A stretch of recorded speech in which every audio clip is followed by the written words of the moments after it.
What nonsense did you believe for way too long before you found out it was made up?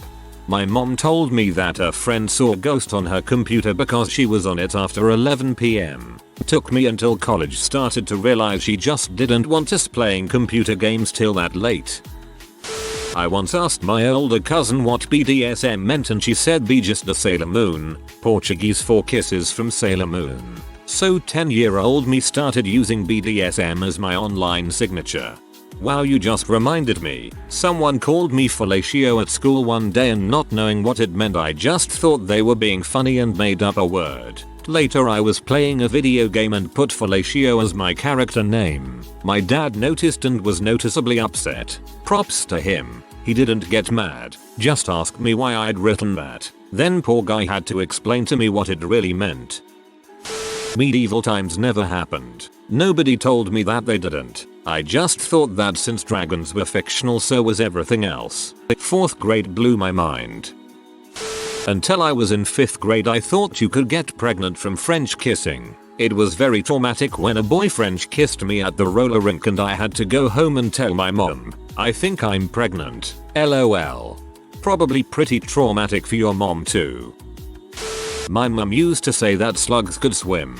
I picked up a bucket, filled it with water and went around dropping slugs into their watery grave. After I collected as many as I could I sat there, staring at them, waiting for them to swim around. No bueno. When I found out that they were dead I cried my eyes out. How could you let me do this? I'm a murderer. A slug murderer.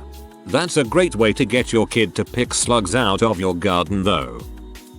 When I was younger my dad told me that horses were called cows and that cows are called horses. I went by this terminology until 3rd grade where I got into a heated argument with one of my teachers which led to my first and only school suspension. Thanks dad. He probably laughed his butt off when he heard the reason. I was told when I was a child that blood wasn't replenishable, so anytime I got a cut or slice I would band-aid up for days. Thinking about how I'm probably still about 98% full of blood and how long I can make it last. I can't imagine what you would think if you saw a blood drive. I thought the wedding kiss was what got the woman pregnant. Like, not just any kiss but only the one where the minister says you may now kiss the bride. I didn't think about the fact that people have multiple children, multiple years apart. I believed this as well. I also though you had to get married multiple times if you wanted more than one kid too. I thought President Andrew Jackson was black because his last name was Jackson and everyone with the same last name must be related. So surely he was black because the Jackson 5 were all black. I learned differently in about 4th grade when the teacher couldn't stop laughing when I explained why the picture of Andrew Jackson was wrong in our book. I mean, I hope you can see the humor in that now, because that is hilarious. As a kid watching Shrek, seeing Puss in Boots get in trouble for having catnip on him I always just assumed cat owners had to go to some pet black market to get a hold of the crap. I didn't find out catnip was not an illegal substance until I was 23 years old. Somewhat related, I thought the black market was a physical place where people went to buy illegal things, sort of like Nocturne Alley in Harry Potter. I always wondered why the police didn't just raid the black market and shut it down if it was so bad. When I was a kid, one of my friends told me that black people pooped white since white people pooped brown. It didn't help either that all my black friends went along with it. Being black, I actually believed that all black people had brown poop and all white people had white poop. It only made sense, since of course, chocolate milk comes from brown cows.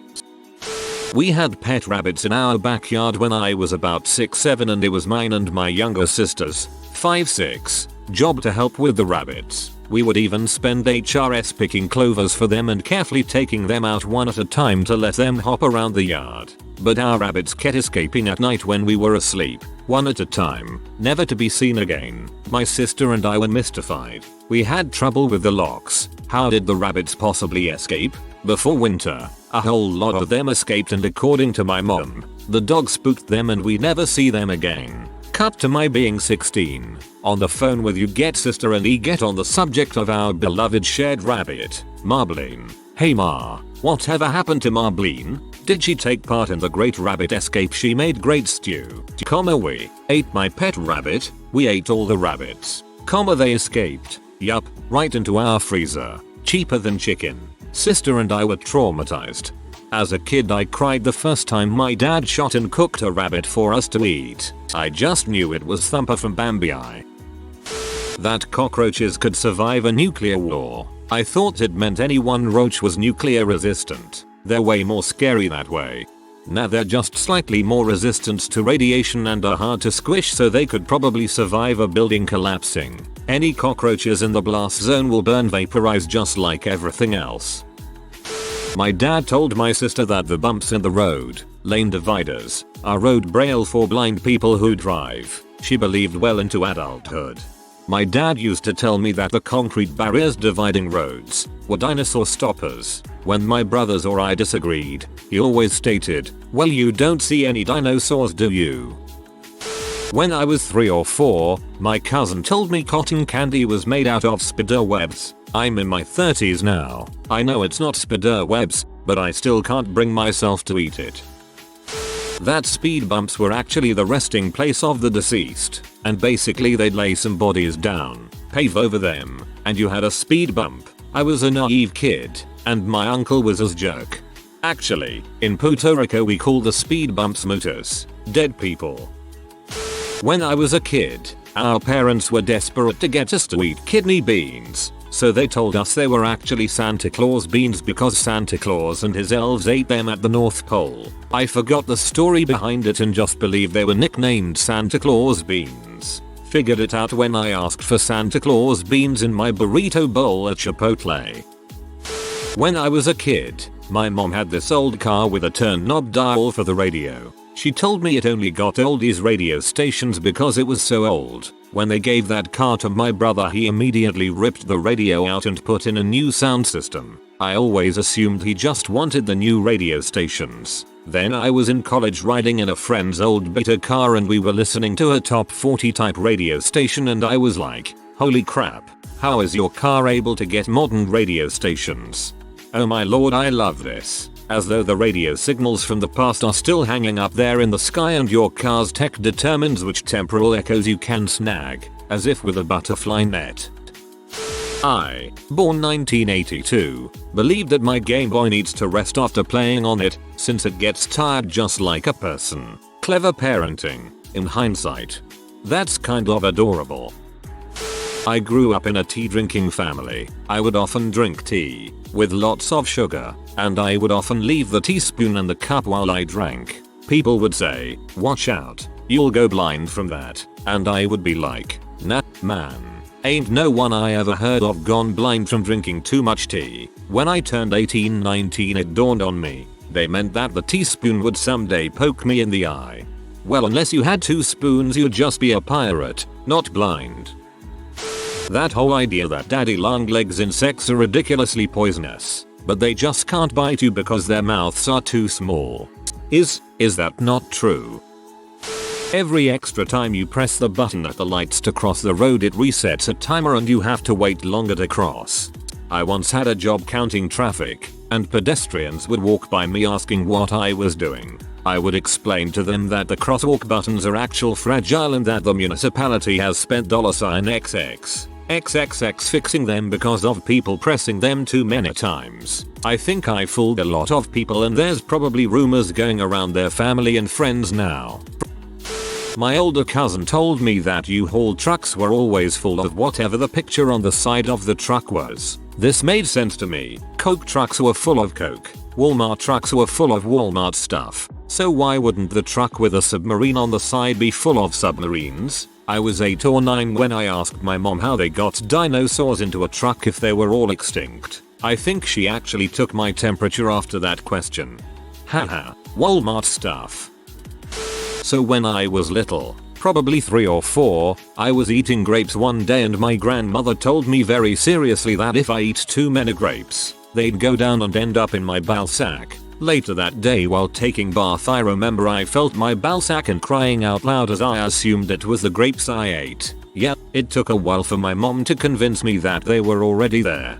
That's fricked up, grandma. That I was adopted. The story went that they found me in a basket in the river. I knew that was BS. because it matches the Moses story too much. I just assumed I had been kidnapped. Wasn't till I was about 10 that I realized it was all made up and I was actually my parents' biological kid.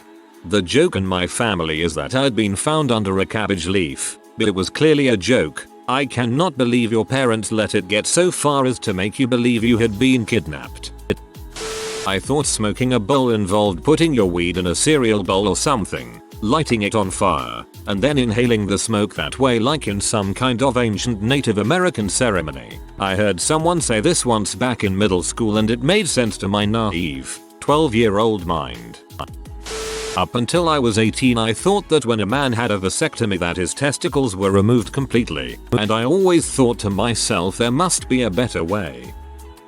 Bonsai cats. I found a website when I was in college that advertised cats put into glass jars and left there to grow into the shape of the jar, with a hole for waste and a hole for their mouths in the special jars. I was horrified and showed some friends who were also horrified. Months later a friend of mine was like, "Wow, you really got us with that website, sappy, hahaha, I thought it was real." "Oh, yeah, haha, of course it is not real and I was enacting fun japery," said I. Ha,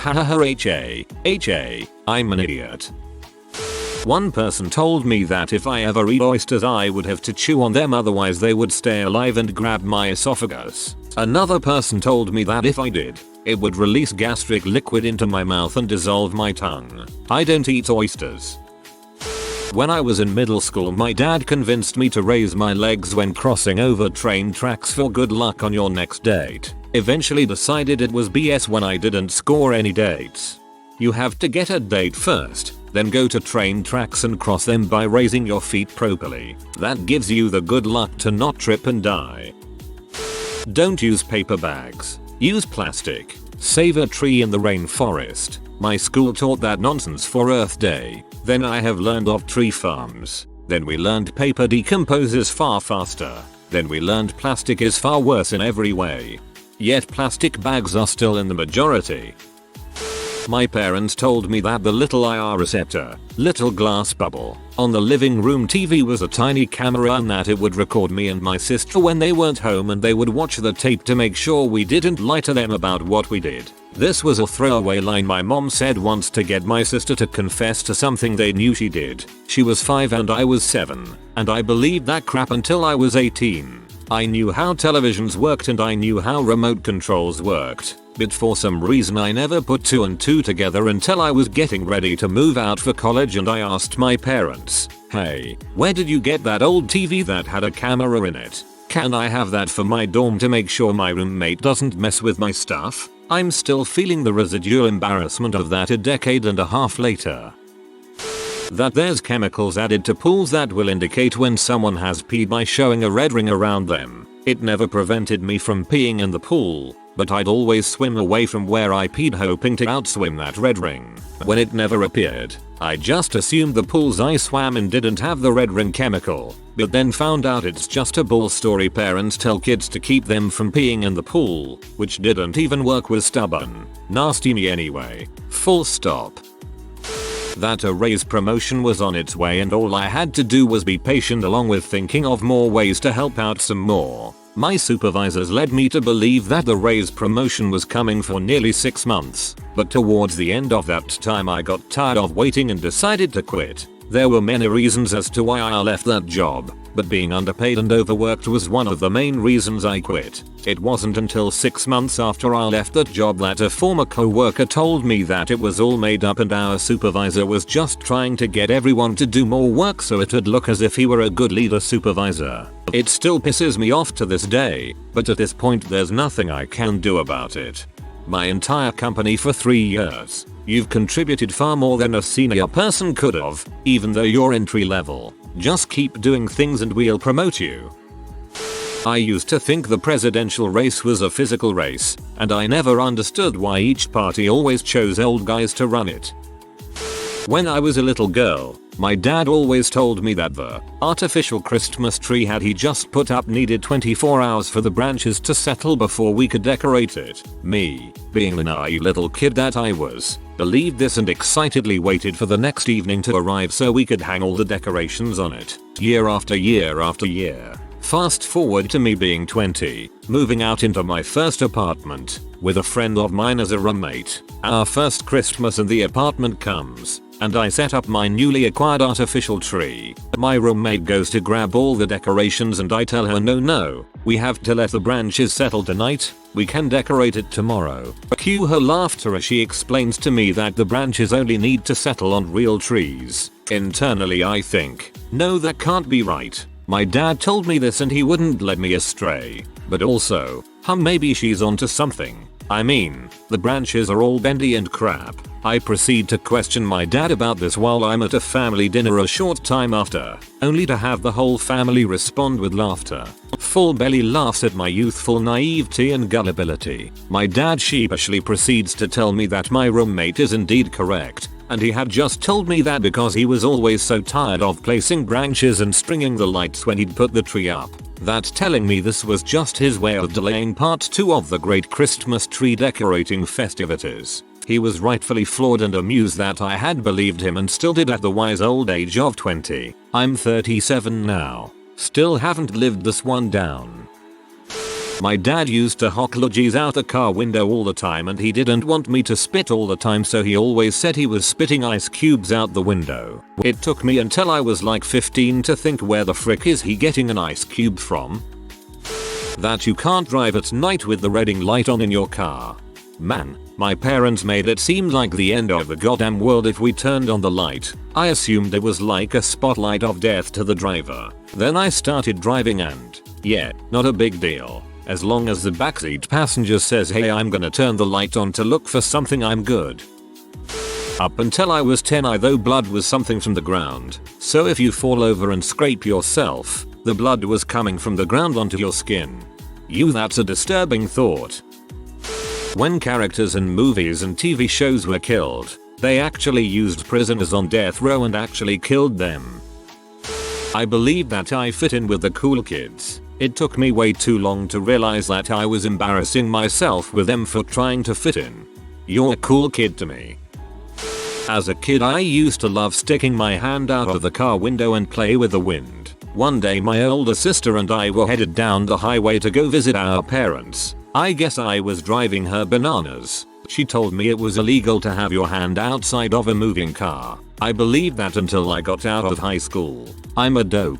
Then one day about 3 years ago, I was driving my niece somewhere and she kept sticking her arm out of the window, getting in the way of the side mirror. I spread the knowledge that day. I wonder if it'll take her as long as it took me to realize the truth. Rather than find out something is fake, I found out something is real. I found out recently that Joan of Arc was a real person. I always assumed she was a fictional character from a book or something. My mom was 45 when I finally proved to her that pirates were actually a real thing. My friend and I found several legit looking videos on YouTube years ago that showed evidence of mermaids being real. I spent an entire week passionately defending the existence of mermaids to my whole family and people I work with. I thought you were about 12 when you found that video, and that's cute. And people I work with. Oh.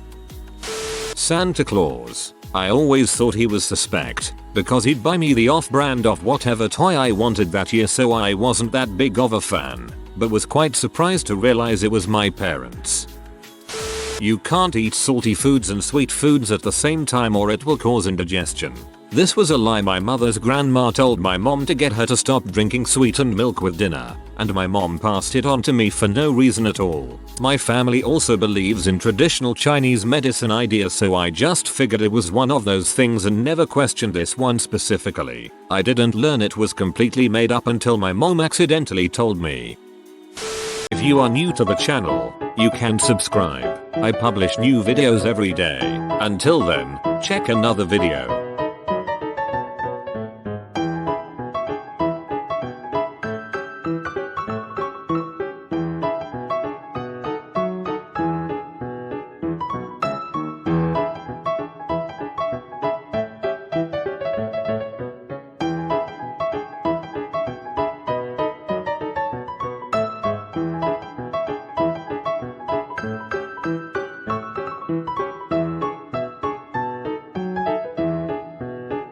Bye for now.